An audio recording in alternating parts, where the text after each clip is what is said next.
Buenas tardes, mi nombre es Yasmin Jauregui, estudiante de Imagenología Convencional del Grupo 10 de la tarea de Identificación y Generación de Protocolos, conformado por Nini Moncada, Marlin Delgado, Jonathan Acevedo.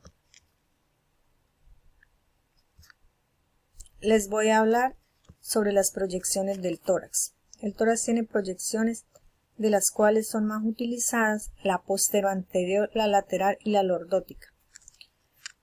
Dentro de la proyección posteroanterior, como pueden ver esta imagen de rayos X, el chasis debe ser de 14 por 12, el rayo central debe ir dirigido de la T7 de 18 a 20 centímetros por debajo de la vértebra prominente.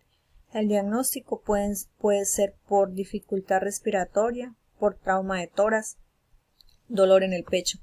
La posición del paciente es como la ven en este dibujito, que es pies ligeramente separados, el pecho pegado totalmente al buque, brazos estirados. Uno de los criterios de evaluación es que el tórax debe verse sin rotación a los pulmones.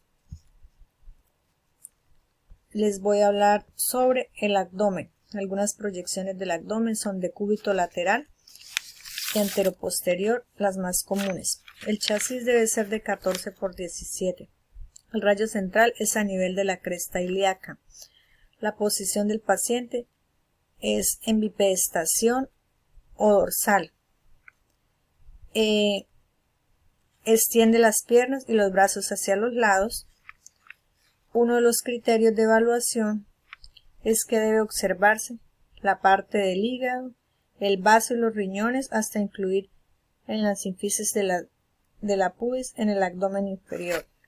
Como pueden ver, la forma exacta de tomar esta placa anteroposterior. Buenas noches, compañeros y docentes. Mi nombre es Nini Yamile Moncada Castro, soy estudiante de radiología del tercer semestre. Les voy a hablar sobre los protocolos para las proyecciones sobre columna dorsal.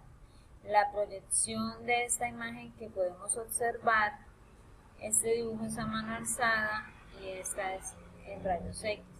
Es proyección anteroposterior de columna dorsal.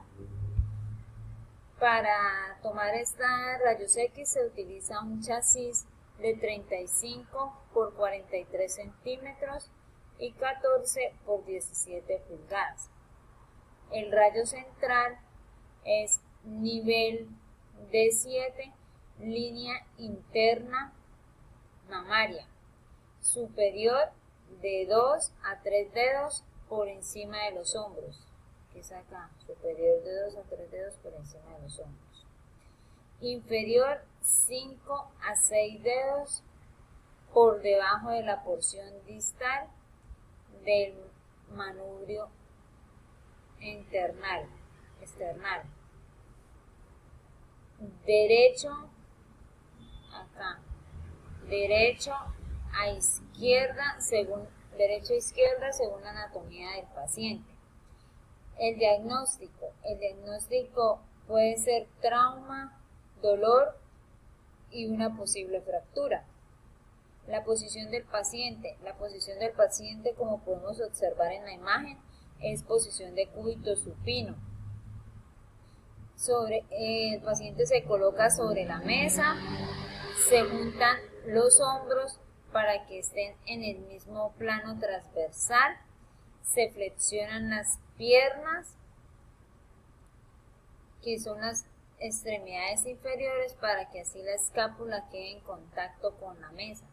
El paciente tiene que acostarse en posición de cúbito supino totalmente recto, juntando las piernas y juntando las manos, tocándose la parte de las piernas para poder tomar esta placa. La posición estructural. En la posición estructural es centrar el chasis a nivel de la sexta vértebra, que es la vértebra torácica, que es a 8 centímetros por debajo del manubrio external. Entonces esto quiere decir que se coloca la placa por debajo acá del paciente y la placa tiene que sobresalir acá un poquito. Criterios de evaluación. En los criterios de evaluación se debe observar todas las vértebras torácicas con un adecuado radio o opacidad. Si la exposición es excesiva, las vértebras superiores quedarán demasiado penetrantes y se deben observar todo el cuerpo vertebral y la rotación. Esto comprueba la presencia de la apófisis espinosa en el centro de los cuerpos vertebrados. Con las articulaciones, el extremo clavicular debe mostrar el mismo tamaño. Muy buenas tardes, mi nombre es Jonathan Acevedo, estudiante del programa de Tecnología, Radiología, Imágenes Diagnósticas. Hoy vengo a hablarles sobre la columna vertebral en su región cervical. Vamos a hablar un poco de anatomía, ¿sí? Sobre esta región o este segmento, pues es considerado el más alto en toda la columna vertebral. Que su función principal prácticamente es rodear y proteger lo que es la médula espinal. Está compuesta por 7 vértebras desde la C1 hasta la C7. Las primeras 2 vértebras se identifican con el nombre la C1 de Atlas y la C2 de Axis. Las otras son cervicales típicas que van desde la C3 hasta la C7. Son consideradas como las más pequeñas entre todas los cuerpos vertebrales, ¿sí? También podemos observar articulaciones inmersas como son las sinoviales, ¿sí? Las cartilaginosas y las fibrosas. Ahora nos dirigimos lo que es a la parte radiológica, ¿sí? Las proyecciones que utilizamos para los estudios de esta región de la columna, tenemos lo que es la proyección anteroposterior o la AP, lateral, oblicuas anteriores, transorial o ontoides, la dinámica en hiperflexión o hiperextensión, el nadador y la charnela cervicotorácica. Vamos a hablar un poco sobre la primera o sobre algunas proyecciones, ¿sí? Que hacemos a este tipo de región. Tenemos la proyección AP, ¿sí? Donde utilizamos pues un chasis de 10 por 12 pulgadas o también es de 24 por 30 pero en centímetros.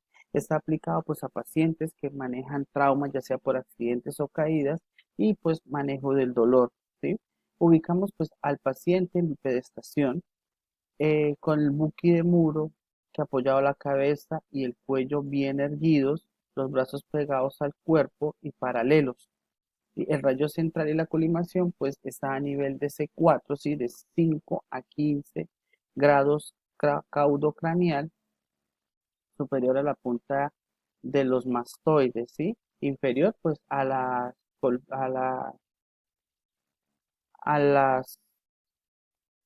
mm, a la de 1 y a la de 2 y a los lados a nivel de la región anatómica del paciente.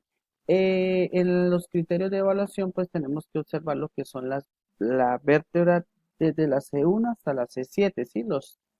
Las 7 estructuras óseas y se sobreexpone la mandíbula. Podemos observar aquí en las imágenes la posición del paciente, ¿sí? La posición estructural. eh, Y al otro lado podemos ver lo que es la radiografía, pues no quedó muy bien centrada la foto, pero ahí podemos ver las 7 vértebras, ¿sí? Aquí podemos ver también la mandíbula, pues posicionada, la primera costilla. Entonces ahí vemos cómo el rayo colimador pues está apuntando a lo que es la C4. Sí, y en la radiografía, pues miramos lo que es las apófisis odontoides del axis, las apófisis transversas del atlas, ¿sí? En los cuerpos vertebrales podemos ver la tráquea, entre muchas otras estructuras. Otra proyección que vamos a ver es la proyección lateral de la columna cervical, ¿sí? También pues está aplicada con pacientes Hola, mi nombre es Marlene Liliana Vergara Becerra. Les voy a dar estudios radiológicos que son utilizadas son la anteroposterior, lateral, oblicua, dinámica en hiperextensión y dinámica en hiperflexión. Acá podemos observar una protección anteroposterior de la columna lumbar. Se utiliza un chasis de 14 por 17 longitudinal. El rayo central va perpendicular de 2,5 centímetros por encima de la cresta ilíaca y se utiliza para un diagnóstico en trauma, dolor, hernia del disco cervical. La posición del paciente va a ser en decúbito supino y la posición podemos observar que el paciente está en decúbito supino, la columna está alineada en la línea central, flexiona sus caderas y sus rodillas. Los criterios de evaluación para esta proyección se deben observar los cuerpos vertebrales y elementos posteriores deben observarse sin rotación para así comprobar la posición central de las apófisis espinosas sobre los cuerpos vertebrales. En la columna sacrocoxígea podemos observar las proyecciones del sacro, que son anteroposterior del sacro, lateral del sacro, y en el coxis anteroposterior del coxis y lateral del coxis. Acá podemos observar la proyección anteroposterior del sacro. En esto se utiliza un chasis de 10 por 12 longitudinal. El rayo central va a una angulación de 15 grados en dirección cefálica superior a la sínfisis púbica. El diagnóstico que se utiliza es para trauma, dolor y la posición del paciente va a ser decúbito supino. La posición estructural del paciente es en decúbito supino, columna central, en el rayo central y la línea central, sin rotación de ambas ellas a la misma distancia de la misma. Los criterios de evaluación deben observarse el sacro, incluyendo ambas articulaciones sacroiliacas, sacro en superposición, se observan los dos agujeros del sacro. Muchísimas gracias.